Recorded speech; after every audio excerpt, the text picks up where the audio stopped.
بھائیوں، آج کی اس ویڈیو میں ہم آپ کو بتائیں گے کہ حضرت امام حسین علیہ السلام نے جس شیر کو پالا تھا جس کا نام ابو الحارث تھا، وہ کہاں سے آیا تھا اور بچپن میں آزاد کیا ہوا وہ شیر کس طرح سے 10 محرم کو حضرت امام حسین علیہ السلام کی شہادت کے بعد پہنچا اور فوج یزید کے ساتھ کیا کیا۔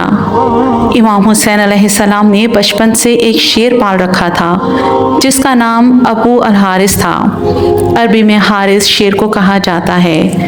یہ شیر امام حسین کو کیسے ملا، آج کی اس ویڈیو میں تفصیل کے ساتھ پیش کروں گی۔ ایک بار حضرت علی رضی اللہ عنہ خطبہ فرما رہے تھے کہ اسی دوران کچھ لوگ دوڑتے ہوئے حضرت علی رضی اللہ عنہ کے پاس آئے۔ حضرت علی علیہ السلام نے پوچھا، خیر ہے، تم لوگ کیوں دوڑتے ہوئے آ رہے ہو؟ تو انہوں نے کہا کہ یا علی، آپ کی طرف ایک شیر آ رہا ہے۔ مولا علی رضی اللہ عنہ نے فرمایا کہ بیٹھ جاؤ، یہ شیر کسی کو کچھ نہیں کہے گا۔ یہ بات ابھی ختم بھی نہیں ہوئی تھی کہ ایک بہت بڑا شیر نے حضرت علی علیہ السلام کے قدموں میں سر رکھ کر سلامی دی۔ اس کے بعد شیر نے اپنے چند دن کے بچہ حضرت علی علیہ السلام کی خدمت میں پیش کیا۔ شیر نے اپنی زبان میں حضرت علی علیہ السلام سے کہا کہ مولا علی، میں اس بچے کا باپ نہیں بلکہ اس کی ماں ہوں، اس کا باپ مر چکا ہے۔ اس شیرنی نے مولا علی سے کہا، یا علی، میں چاہتی ہوں کہ یہ بچہ پل کر جوان ہو جائے اور محفوظ بھی رہے۔ مولا علی نے فرمایا کہ مطمئن ہو کر چلی جاؤ، یہ مجھ علی کا وعدہ ہے کہ اس یتیمی کا احساس نہیں ہوگا۔ میں یہ بچہ اس سے دوں گا جو یتیموں کی پرورش کر سکتا ہو۔ اس شیرنی نے کہا کہ مولا، وہ کون ہے جو حیوانوں کو بھی یتیمی کا احساس ہونے نہیں دیتا؟ مولا علی نے فرمایا، میرا ایک بیٹا ہے جس کا نام حسین ہے، یتیموں کی پرورش کرنا اس سے زیادہ کوئی نہیں جانتا۔ پھر حضرت علی علیہ السلام نے امام حسین علیہ السلام کو آواز دی اور کہا کہ اے بیٹے، اس شیر کے بچے کو لے کر جاؤ۔ امام حسین علیہ السلام نے اس چند دن کے بچے کو اٹھایا اور سر پر شفقت سے ہاتھ پھیرا اور فرمایا کہ آج سے اس کا نام ابو الحارث ہے۔ ابو الحارث کی بچپن سے ہی امام حسین سے دوستی ہو گئی۔ وہ ہر جگہ حضرت امام حسین علیہ السلام کے ساتھ رہتا تھا۔ اس شیر کو امام حسین علیہ السلام سے انتہائی محبت اور عقیدت تھی۔ جب یہ شیر بڑا ہو گیا تو کچھ لوگ حضرت علی علیہ السلام کے پاس آئے اور کہنے لگے، یا علی، اب یہ شیر بڑا ہو گیا ہے، ہمیں اس سے خوف آتا ہے کہ کہیں یہ ہمیں نقصان نہ پہنچا دے۔ حضرت علی علیہ السلام گھر تشریف لائے اور امام حسین علیہ السلام سے فرمانے لگے، بیٹا، میں نہیں کہہ رہا، یہ عرب کے لوگ کہہ رہے ہیں کہ ابو الحارث اب جوان ہو چکا ہے، اب ہمیں اس سے ڈر لگتا ہے، ہمیں خطرہ ہے کہ یہ کسی دن ہمیں نقصان نہ پہنچا دے، لہٰذا بیٹا ابو الحارث کو اب آزاد کر دو۔ پیارے بہن بھائیوں، یہ سننا تھا کہ امام حسین علیہ السلام کی آنکھوں سے آنسو آ گئے۔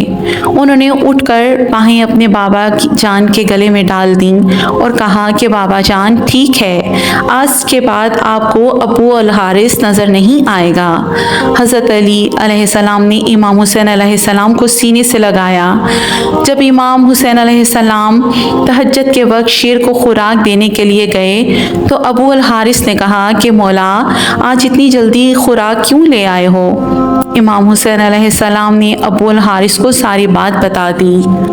ابو الحارث نے کہا، ٹھیک ہے، میں چلا جاتا ہوں، لیکن میری ایک شرط ہے کہ میں زندگی میں آپ سے دوبارہ ملاقات چاہتا ہوں۔ روایت کے اندر آتا ہے کہ حضرت امام حسین علیہ السلام نے فرمایا کہ تاریخ یاد رکھنا، 10 محرم 61 ہجری میدان کربلا کے ٹھیلے کے پاس سے تمہیں ایک آواز آئے گی، بس اس آواز پر لبیک کہنا اور چلے آنا، مجھ سے ملاقات ہو جائے گی۔ ابو الحارث نے کہا، مولا، آواز کون دے گا؟ کیا آپ مجھے آواز دیں گے؟ آپ نے کہا نہیں۔ تو پھر ابو الحارث بولا، کیا آپ کے بھائی عباس؟ آپ نے کہا نہیں۔ پھر آپ روئے اور فرمایا میری 4 سال کی بیٹی سکینہ تمہیں آواز دے گی یا پھر میری اماں فضا تمہیں آواز دے گی۔ پیارے بہن بھائیوں، آج بھی کربلا محلہ میں وہ مقام موجود ہے جہاں کھڑے ہو کر بی بی فضا نے ابو الحارث کو آواز دی تھی۔ امام حسین علیہ السلام نے جب ابو الحارث کو آزاد کیا تو انہوں نے فرمایا کہ ابو الحارث تم ملک کے عراق میں چلے جاؤ، وہاں پر ایک جنگل ہے، اس جنگل کا بادشاہ مر چکا ہے، تو وہاں پر چلے جاؤ اور وہاں پر جا کر بادشاہی کی کرو۔ پیارے بہن بھائیوں، یوں امام حسین علیہ السلام کا حکم مان کر ابو الحارث مدینے سے چلا گیا تھا۔ پیارے بہن بھائیوں، جب امام حسین علیہ السلام شہید ہوئے تو امام حسین کی شہادت کے بعد عمر بن سعد لعین کا حکم تھا کہ امام حسین کی لاش پر گھوڑے دوڑائے جائیں اور لاش مبارک کو پامال کر دیا جائے۔ یہ سن کر اہل حرم نے قیامت برپا ہو گئی۔ جیسے ہی فوج یزید کے اندر یہ اعلان ہوا تو بی بی فضا حضرت بی بی زینب سلام اللہ علیہ کے پاس آئیں اور کہنے لگیں، اے میری پاک سیدہ، رسول خدا صلی اللہ علیہ وسلم کے ایک صحابی تھے جو سمندر میں سفر کر رہے تھے، اس کی کشتی ٹوٹ گئی اور وہ کشتی کے ایک تختے کا سہارا لے کر ایک جزیرے پہ پہنچے۔ اس ویران جزیرے میں انہوں نے ایک شیر کو دیکھا۔ صحابی نے شیر سے کہا کہ مجھے اذیت مت دینا، چنانچہ میں رسول خدا صلی اللہ تعالیٰ علیہ وسلم کا غلام ہوں۔ شیر نے جیسے ہی اس صحابی کی بات سنی تو صحابی کو مارنے کی بجائے اسے صحیح راستے پر لے گیا۔ بی بی فضا نے فرمایا، اے میری پاک سیدہ، اس علاقے میں بھی ایک شیر رہتا ہے، آپ مجھے اجازت دیجئے میں اس شیر کے پاس جا کر اسے بلاتی ہوں اور ظالموں کے ارادے سے اسے آگاہ کرتی ہوں۔